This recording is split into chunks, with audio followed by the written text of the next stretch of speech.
Hello, magandang umaga, no? Ito, share ko lang ito, ha. Napaka-gandang balita kasi hindi ako magbabanggit ng pangalan. Hindi ako pag-share lang, mga kapatid ko. Kasi naman na dito, share ko lang, ha, kasi napakagandang balita dito. Sa totoo lang, ito yung inaasam-asam ko na kasagutan. Sino yung man nandyan, pag-share the live lang, mga kapatid, dahil napakagandang balita ito, lalong-lalo na sa ating mga nakikibaka sa ngayon kontra sa kasinungalingan. Cherry Salvador, kindly share. Nandyan yata si Jack Pati. Jack Pati, dito ka muna. Paki-share lang para mapacify na ang lahat. Pagkatapos sa live na ito, pagkatapos nito, sandali, sagutin ko lang si Jack Pati. Hindi ko pwede sagutin. Pwede na no? Ito, i-invite ko lahat. Sandali lang, mga kapatid. Paki-share lang yung live para hindi ko kayo share para ito very very vital information kasi ito yung bibitawan ko dito. Very vital information. Sobrang vital ito sa mga nanghihinaan ng loob, na panghihinaan ng loob dahil sa ngayong pangyayari. This will be lalo na sa mga biktima. Lalo na sa mga biktima. Kung naghahanap kayo ng kasagutan sa ngayon, aside sa mga pinost ko na mga supporting documents. Well, ako kasi hindi ako naninira. Nagsasabi ako na kung paninira yung pagsasabi ng totoo with my corresponding mga dokumento, well, I will take that kung paninira man ang pagsasabi ng totoo, ewan ko na sa inyo. Pero hindi po paninira sa ngalan ng batas ang pagsasabi ng totoo. Piliin mo lang talaga, kapatid. Yes, sir. Ayun, may nagme-message sa akin diyan dito sa FB Messenger regarding what will I say and what will be the outcome of this message, no? Pero meron tayong isang napakalapit sa mga pamilya Marcos, yung tinatawag namin na reliable messenger or reliable source of this information, lalo na sa mga biktima. Hindi po ito gawa-gawa. I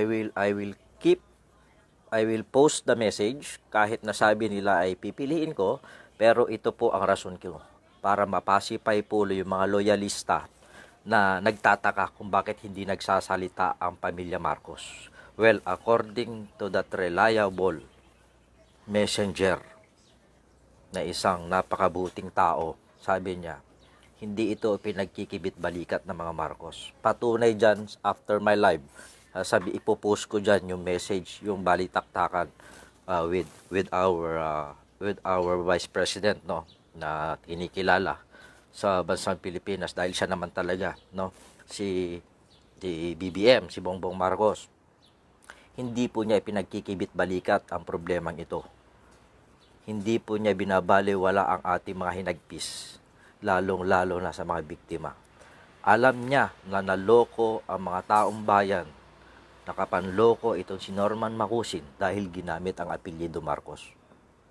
At cargo de konsensya ni BBM yan kahit wala siyang ginagawa na mali. Ang tanging pagkakasala lamang nila, ang tama lamang nilang partisipasyon ay naging Marcos sila at tinake opportunity ng mga taong mapanlamang sa kapwa.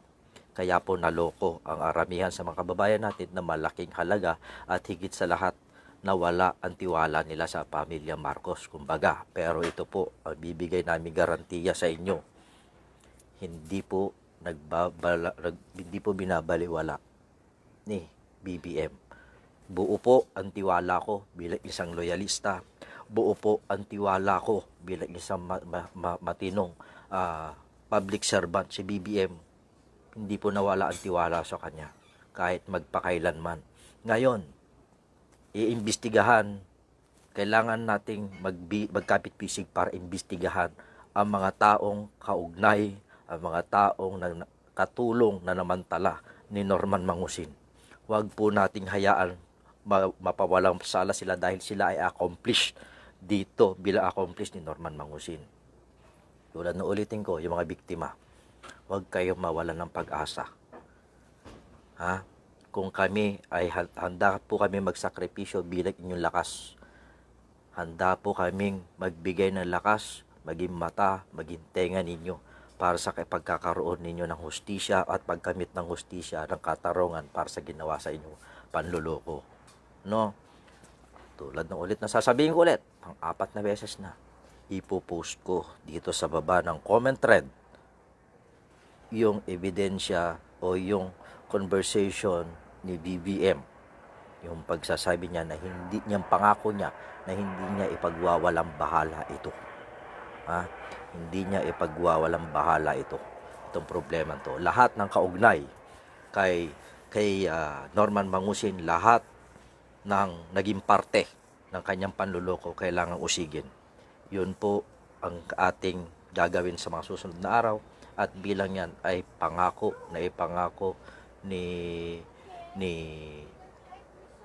BBM sa atin galing sa isang napakalapit. Maraming salamat sa iyo. Hindi ko kasi, sabi niya kasi wag mong babanggitin ng pangalan ko para hindi masunog. Maraming salamat sa iyo. Alam ko na very unexpected yung tawag.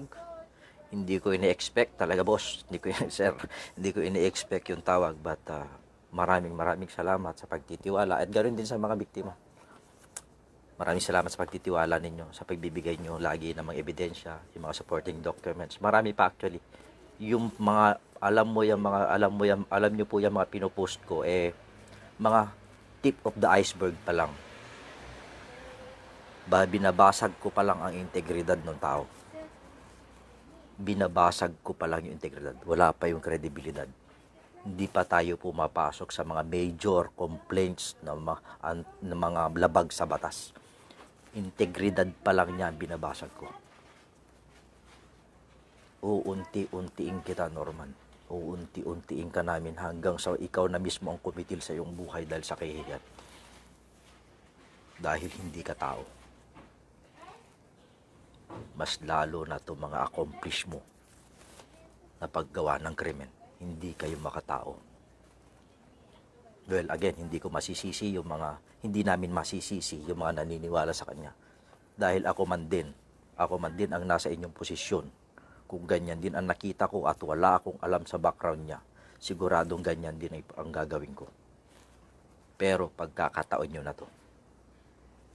Well, I am challenging now on behalf of the victims and on behalf dun sa mga kilala ko at on behalf dun sa mga dokumentong pinakita ko sa inyo.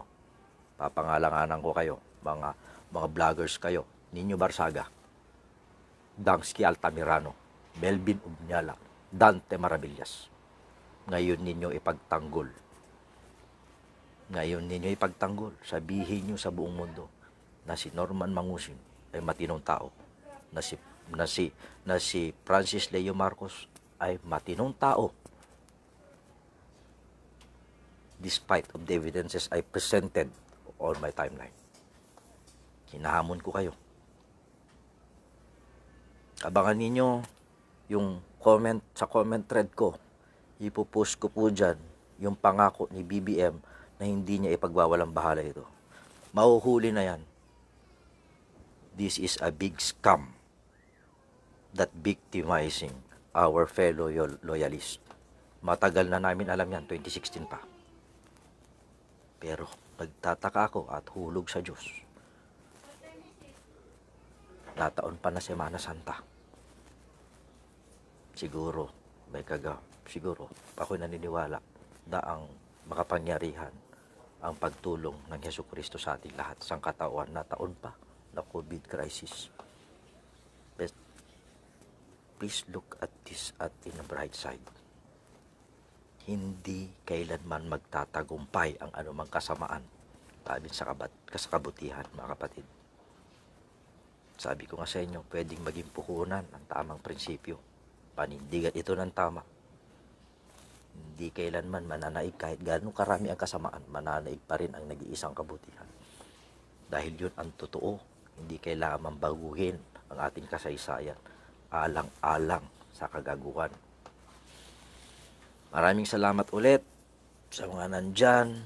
Maraming salamat ulit. Eto na, abangan ninyo sa comment thread yung pangako ni BBM. That is a reliable source. That is a very reliable messenger. Mensahero yan ni Bongbong Marcos. At I am praying, sir, na mapanood mo tong video na to. Sir, gawin mo ito alang-alang sa mga biktima. Gawin mo ito alang-alang sa mga nagsusumamong mga biktimang loyalista din ninyo. Dahil hindi sila maluloko kung hindi nagamit ang apelyido ninyo. Willing po silang lumabas.